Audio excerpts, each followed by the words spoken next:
예루살렘 온 성이 소동합니다.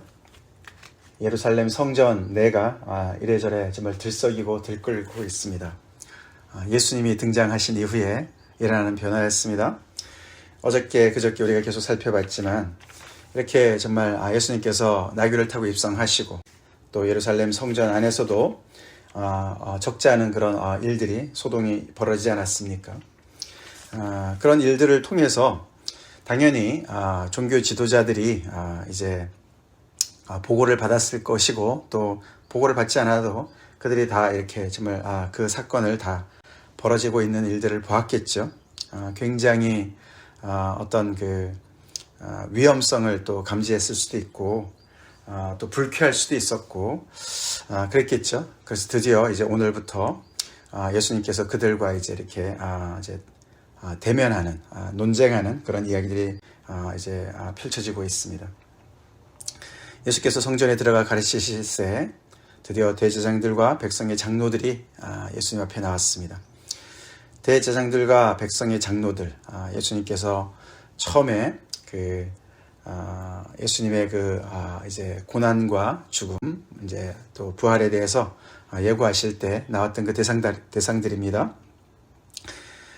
종교 지도자들이죠. 이들은 그냥 그냥 종교 지도자들 정도가 아니었습니다. 이들은 사실 그 당시에 그 산헤드린 공회원의 그 핵심 멤버들이었습니다. 유대인들의 최종 종교 어떤 정치 사회 모든 것들의 최종 그런 의결기관의 그런 멤버들이었죠. 그들이 이제 예수님 앞에 나왔습니다. 그리고 예수님 앞에 질문을 던집니다. 내가 무슨 권위로 이런 일을 하느냐? 또 누가 이 권위를 주었느냐? 그들의 그 주 관심사는 도대체 무슨 권세로, 무슨 권위로, 누가 준 권위로 이런 정말 충격적인 일들을 하고 있느냐? 여기서 저렇게 소란을 피우고 있느냐? 뭐 이런 말이겠죠. 자기네가 인정해주지 않았고 자기네 출신도 아니고 어디서 듣도 보도 못한 뭐 이런 얘기를 하는 것이죠. 그렇게 질문을 던졌습니다. 결국에 이제 예수님께서 처음에 예루살렘 성에 입성하셨을 때도 사람들이 이는 누구냐? 그 성사람들이 그렇게 소동을 하지 않았습니까? 그래서 예수님이 누군가 거기에 초관심이 집중되고 있습니다.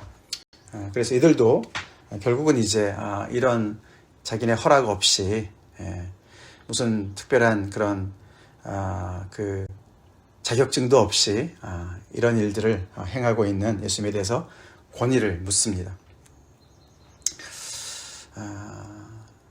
예수님께서 어떻게 그 일을 이렇게 대처하십니까? 굉장히 지혜롭게 대처를 하십니다. 그들에게 질문을 던지시면서 결국은 이제 그들이 이렇게 예수님 앞에 질문을 던졌지만 그 질문은 알고자 하는 질문이 아니고 답을 마음속에 이미 정해놓고 하는 질문인 것을 드러내시죠. 예수님께서 던지신 질문은 그래, 그러면 내가 하나 질문을 던질 테니까 답을 한번 해봐. 그러면 나도 답을 줄게. 그러시면서 요한의 침례 또는 세례가 어디로부터 왔느냐? 하늘로부터냐? 사람으로부터냐? 거기에 대해서 그들은 어떻게 질문했습니까? 우리는 알지 못한다. 굉장히 정치적인 발언을 했어요. 그렇죠? 이래저래 자기들이 곤란하게 되니까 하늘로부터라 그러면 왜 안 믿었느냐 이렇게 얘기하실 것 같고 사람으로부터라 그러면 많은 무리들이 인정하는 선지자인데 그래서 자기들이 오히려 또 당할 것 같고 그래서 알지 못한다. 그 얘기는 무슨 얘기죠? 요한의 침례가 하늘로부터 왔든 사람으로 왔든 상관이 없는 거예요. 그렇죠?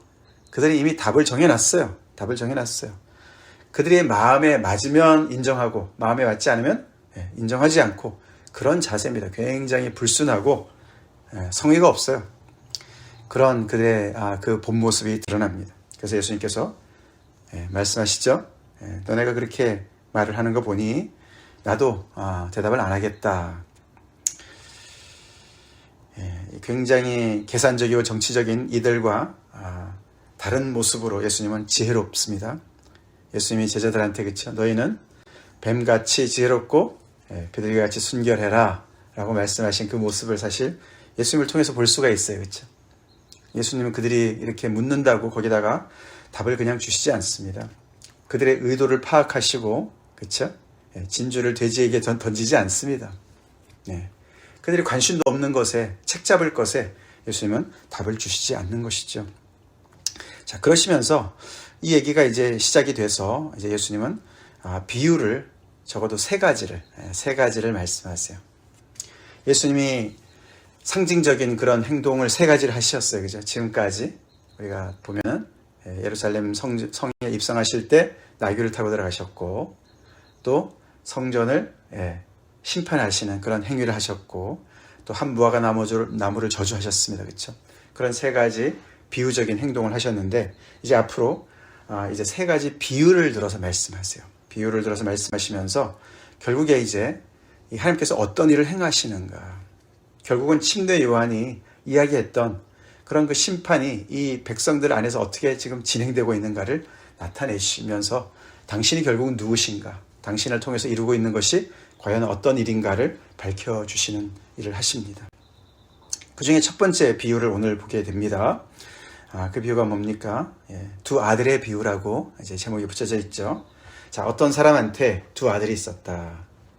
그래서 맏아들한테 포도원에 가서 좀 일 좀 해라. 네, 아버지. 그런데 그는 가지 않았다. 둘째 아들은 반대로 실소이다. 안 가겠습니다. 그러다가 마음에 뉘우쳐서 갔다. 자, 그 둘 중에 누가 아버지의 뜻대로 했느냐? 굉장히 단순하고 간단한 그런 비유를 그들에게 줬습니다. 그들이 대답합니다. 둘째 아들이요. 그렇게 대답을 했습니다. 결국 거기에 대해서 예수님이 비유가 뜻하는 그 의미를 그들에게 직접 말씀해 주십니다. 내가 진실로 너희에게 이르노니 세리들과 창녀들이 너희보다 먼저 하나님의 나라에 들어가리라. 너희가 누굽니까? 이 산헤드린 공회원, 대제장들과 백성의 장로들이었어요. 너희보다 세리와 창녀들, 너희들이 너무나도 정말 무시하고 죄인이라고 정말 낙인을 찍은 그 사람들이 너희보다 먼저 하나님의 나라에 들어갈 것이다. 여기 먼저라고 표현했지만 결국 그 얘기는 너희는 못 들어간다. 나중에 보면 그렇습니다. 너희는 쫓겨날 것이다. 너희들이 죄인이라고 낙인 찍은 그 세리들과 창녀들이 하나님의 나라에 들어갈 것이다. 이유가 뭔지 알아? 굉장히 충격적이지? 이유가 뭔지 알아? 결국은 뭐죠? 요한이 의의 도로 너에게 왔거늘 메시아를 소개해주고 하나님의 말씀을 선포하는 그런 정말 역할을 감당하는 선지자로 왔는데 너희는 그를 믿지 않았다. 그러나 세리와 창녀는 믿었다. 그게 차이야. 그게 하나님의 나라에 들어가느냐 안 들어가느냐를 결정하는 것이야. 너희는 이것을 보고도 끝내 뉘우쳐 믿지 아니하였도다. 거기 보면은 그냥 믿었다는 말이 그냥 머리로 믿었다는 말이 아니죠. 그렇죠? 믿었다는 말은 세리와 창녀들이 믿었다는 말은 그 침례 요한의 말을 듣고서 믿고 뉘우쳤다는 얘기를 같이 하는 겁니다. 그 메시지에 반응을 했다는 얘기죠. 결국은 그래서 침례 요한의 이 사역에 반응하는 것이 결국은 예수님의 사역에 반응하고 직결되는 것이죠. 그렇게 해서 결국은 그들이 이 복음에 나를 통해서 하나님께서 일하시는 그 하나님의 놀라운 구원의 그 역사에 그들이 반응을 해서 뉘우쳐서 처음에는 실소이다 그렇게 말한 것처럼 하나님의 말씀에 정말 멀리 떠나 있는 죄인과 같이 그렇게 살았을지 모르지만 그들은 이 하나님의 역사에 반응해서 뉘우쳐서 돌이켜서 이 하나님의 나라에 먼저 들어가게 되었다. 그렇게 충격적으로 그들에게 말씀을 하셨습니다. 예수님 시간이 별로 없으세요. 그렇죠? 6월절 때고 지금은 예수님 이제 마지막 때인 걸 아시고 그들에게 정말 이렇게 진리의 말씀을 증거하고 계시는 것입니다. 여기서 우리가 이제 이 대제장들과 백성들의 장로들이 어떤 복장을 했을까 한번 우리가 상상을 좀 해보면 좋을 것 같아요. 우리가 이제 그런 그 영화 같은 거 이렇게 보지 않습니까? 대제장들 뭐 머리에도 대단한 걸 쓰고 있고 그렇죠? 그들의 이 복장도 얼마나 정말 정말 근엄하고 점잖고 또 권위가 있고 그렇죠. 또 영광스럽고 아무나 입는 거 아니지 않습니까? 그렇죠. 그래서 그들의 복장을 보면 굉장히 정말 이렇게 무게가 나가는 그런 모습이었을 것 같습니다. 그렇죠? 누가 보더라도 정말 굉장히 중요한 사람들이구나, 중한 사람들이구나 그런 것을 드러냈을 것 같지 않습니까? 오늘 말씀 이렇게 가만히 보면 이렇게 정말 예수님 앞에서 무게를 잡는 이 사람들과 예수님은 뭐 복장이 뭐 정말 평범하셨겠죠, 그렇죠? 그렇지만 정말 무게가 나가시는 예수님과 이렇게 대결을 하고 있는 것 같지 않습니까? 대제장들과 백성들의 장로들 정말 무게를 잡으려고 있는 대로 뭐 복장을 입고 말이죠. 굉장히 근엄하고 그들의 지위가 있고 사람들의 인정이 있고 그렇지만 너무나도 이렇게 얄팍하게 계산하고 그렇죠? 정치적인 그런 대답만 하고 자기들의 입지를 생각하고 진리에는 관심이 없어요. 그들은 자기들이 가지고 있는 그 모든 것들을 유지하고 질서를 유지하고 지키는 데 관심이 있는 것이죠. 침례 안이 어떤 사람인지 하늘로부터 왔는지 사람으로부터 왔는지 관심이 없어요. 자기들이 정하면 끝이에요. 예수님도 마찬가지죠. 그렇죠? 그래서 예수님에게 내가 무슨 권위로 이런 일을 하느냐 또 누가 이 권위를 주었느냐 이것은 질문이 아니었습니다. 그렇죠? 뭡니까? 이미 마음에 답을 정해놓고 너가 무슨 권위로 아무 권위도 없는 자가 이런 일을 해? 그 얘기죠. 그죠? 결국은 신문에 가까운 것이죠. 질문이 아니라 답을 요구하는 질문이 아니라 신문이죠. 신문. 우리가 이미 답을 정해놓고 우리가 정해놓은 질서가 있는데 너가 누구라고 이 질서를 이렇게 뒤집어 엎는 거야. 그렇죠? 소동을 피우는 거야. 그런 이야기를 하고 있는 것입니다. 그래서 이 종교 지도자들인 대제사장들과 장로들 그들과 세리와 창녀들의 이 비교를 가만히 해보면 무슨 차이가 있습니까? 이 두 그룹의 차이. 그래서 눈에 볼 때는 겉으로 볼 때는 너무나도 죄인인 세리들과 창녀들 그들은 먼저 하나님의 나라에 들어가는 그런 사람들이 되었고 누가 보더라도 정말 종교적이고 하나님의 그런 정말 사람들이고 일꾼들이고 헌신되어 있고 그런 사람들 대장들과 백성들의 장로들은 오히려 하나님의 나라와 먼 그런 이유가 뭘까? 그 차이는 결국은 뭐죠? 결국은 예수님을 중심으로 새롭게 자기 인생을 새롭게 질서를 잡아가느냐 아니냐 그 차이죠. 그 차이입니다. 우리 예수님이야말로 정말 무게를 잡지 않으셔도 무게가 나가시는 분이시죠? 하나님의 아들로서 그래서 예수님이 가시는 곳마다 이렇게 정말 뒤집어지지 않습니까? 그렇죠. 귀신이 쫓겨나가고 새로운 질서가 잡히고 병이 고침을 받고 할렐루야. 그렇죠? 예루살렘 성전도 예루살렘 성도 소동을 일으킬 수밖에 없어요. 무거우신 예수님께서 거기에 이렇게 딱 입회를 하시니까 뒤바뀌게 되어 있죠. 우리가 그런 비유가 있어요. 우리가 정말 이렇게 우리 인생이 조그만 돛담배 같은 그런 사이즈라면 거기에 내가 이렇게 타고 있습니다. 그래서 이 돛담배가 무게중심을 잡고 지금 잘 가고 있는데 거기에 갑자기 육중하신 예수님께서 딱 들어오신다고 생각해 보세요. 하나님의 아들이신 그분께서 진리신 그분께서 딱 들어오신다 그러면 어떻게 됩니까? 갑자기 조그만 돛담배에 무거운 분이 들어오시면 어떻게 됩니까?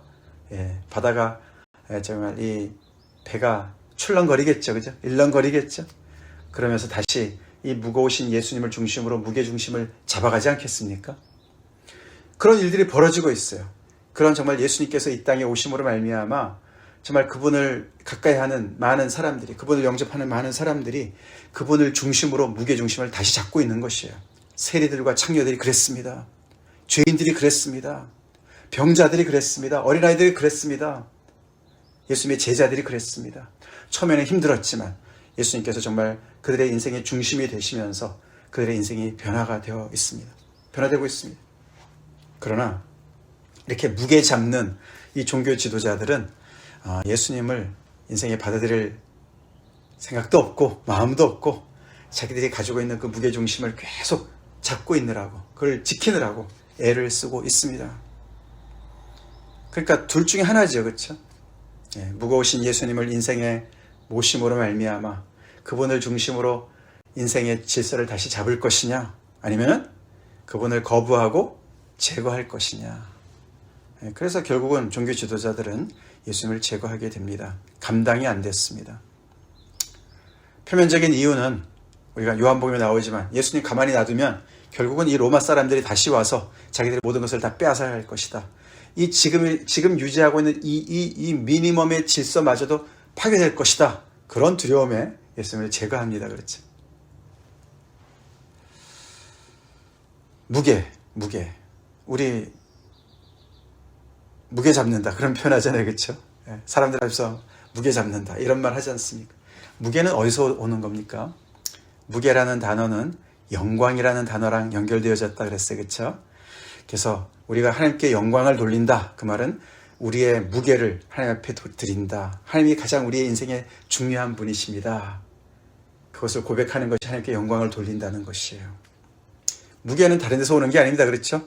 뭐 의리의리한 복장을 입는다고, 의리의리한 머리에 감투를 쓴다고, 사람들한테 인정을 받는 자격증을 많이 딴다고, 박사 할아버지가 된다고, 그런 데서 무게가 오는 것이 아닙니다. 무게는 하나님께서 주시는 것입니다. 그래서 하나님의 아들이신 예수님이야말로 정말 진정으로 무게가 나가시는 분이시죠. 진정한 무게를 가지고 있는 하나님의 영광 앞에 그 하나님의 영광의 그 무게를 감당하시는, 아들의 무게를 감당하시는 그분이 바로 예수님이시죠. 우리는 이 종교 지도자들과 비교해서 우리의 모습은 어떤가? 내가 아는 답, 내가 나름대로 가지고 있는, 잡고 있는 인생의 질서, 아니면 기득권, 그런 것들을 유지하기에 급급해서 귀를 막고 눈을 감고 답을 미리 정해놓고 그러고 있는 이 종교 지도자들, 겉만 번지를 하지요. 겉만 의리의리 하지요. 용기가 없습니다. 그렇죠? 용기가 없어요.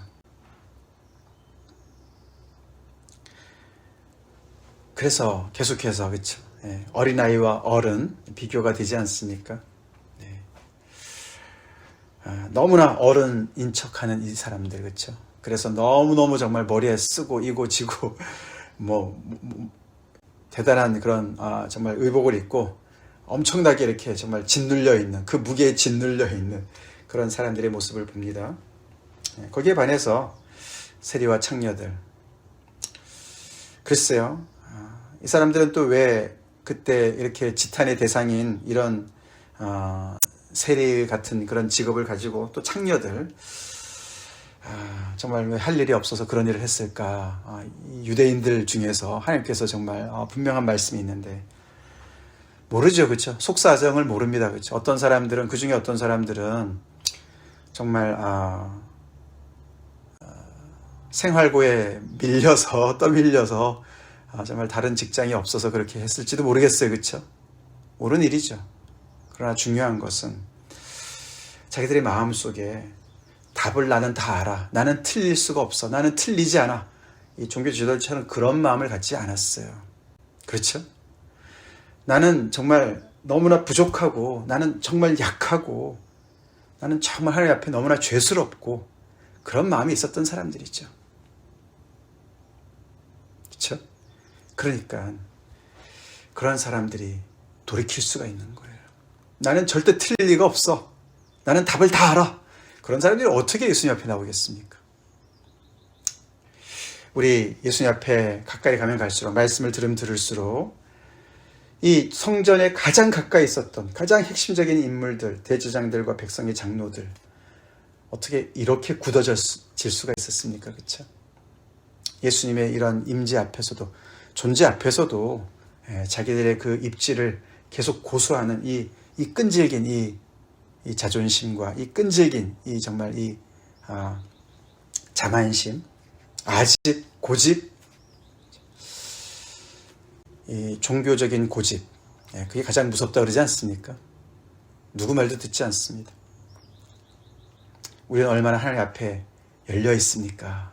하나님 말씀 앞에 열려 있습니까? 지금도 내가 예수님을 많이 오랫동안 섬기고 말씀을 많이 배웠지만 지금도 하나님 제가 틀릴 수 있습니다. 제가 잘못 알 수가 있습니다. 계속 배우고 싶습니다. 계속 잘하고 싶습니다. 그런 겸손함을 우리 유지합시다. 주님 앞에 계속 어린아이 같은 심령으로 나옵시다. 나는 얼마나 정말 예수님을 중심으로 계속해서 내 인생의 무게중심을 계속 바로잡아가고 있는가. 중요한 질문입니다. 예수님이 우리 인생의 중심이셔야 됩니다. 아멘. 그분은 이렇게 정말 아무리 정말 이렇게 이스태블리시 되어 있는, 잘 이렇게 설립되어 있는 그런 예루살렘 성전조차도 하나님이 아니면 아닌 거예요. 그렇죠? 아니면 아닌 겁니다. 그 나름대로 잘 돌아가고 있고 말이죠. 그 안에서 정말 거미줄같이 다 이렇게 얽히고 설켜서 이들 나름대로 질서가 있었어요. 그러나 하나님이 아니라면 아닌 것입니다. 다시 다 허물고 시작하라면 다시 허물고 시작해야 되는 것입니다. 그렇죠? 세상 사람들이 아무리 인정하는 인생이라 할지라도, 부러워하는 인생이라 할지라도 하나님이 아니라면 아닌 것이죠. 그렇게 하나님 앞에 겸손한 사람들로 우리 늘 서 있읍시다. 서 있읍시다. 우리는 이 두 아들 중에 누굽니까? 예스 했는데 뒤에 가서는 딴짓하는, 정답만 따박따박 하는 거 아닙니까? 그죠? 큰 아들은 그렇죠? 정답만 따박따박 앞에 사는 거예요. 뒤에서 딴짓하고 있습니다. 그것보다는 앞에서 정말 솔직하게 얘기했지만 뉘우쳐서 다시 행동으로 옮기는 것이 더 중요합니다. 말보다는 행동이에요. 행실이에요. 우리 마태복음 7장에서 그러지 않았습니까? 주여 주여 입으로 주여 주여 하는 자마다 다 천국에 들어오는 것이 아니라 하늘에 계신 아버지의 뜻대로 행하는 자가 들어온다. 그 말씀을 기억하지 않습니까? 우리의 삶으로 우리 하나님 앞에 고백합시다. 다 같이 기도하시겠습니다. 거룩하신 하나님 아버지 감사합니다. 오늘도 하나님의 진리의 말씀, 내 발의 등이고 내 길에 비친 주님의 말씀 앞에 저희가 겸손히 서기 원합니다. 대제장들과 장로들, 아버지, 그들의 그 참 무게 잡는 모습이 오늘날 교회의 모습이 아닌지, 교회 지도자들의 모습이 아닌지, 신앙생활 오래 한 사람들의 모습이 아닌지 정말 아버지 돌아봅니다. 하나님, 무게를 잡는다고 잡히는 게 아닌데 아버지 우리 어린아이처럼 낮아지고 겸손해서 정말 무게가 나가시는 하나님의 영광이신 예수님을 우리의 삶에 온전히 모시고 그 주님께서 우리 인생을 중심을 잡아주시는 대로 우리가 잘 따라가는 그런 겸손한 자들 되기 원합니다. 저희들이 정말 세리들과 창기들과 같이 그렇게 해서 아버지 우리의 행동으로 반응함으로 하나님의 말씀 앞에 복음 앞에 어린아이처럼 반응함으로 하나님의 나라에 들어가는 자들 되게 하시고 하나님의 나라 안에서 사는 자들 되게 하시고 증거하는 자들 되게 하여 주시옵소서. 용기를 주시옵소서. 회개할 수 있는 용기도 주시고 새로 출발할 수 있는 용기도 주시고 더 나아가서 예수님처럼 진리를 또 아버지 또 증거하고 아버지 진리 앞에 온전히 정말 아버지 살아갈 수 있는 용기를 허락하여 주시옵소서. 예수님 이름 받들어 간절히 기도 올리옵나이다. 아멘.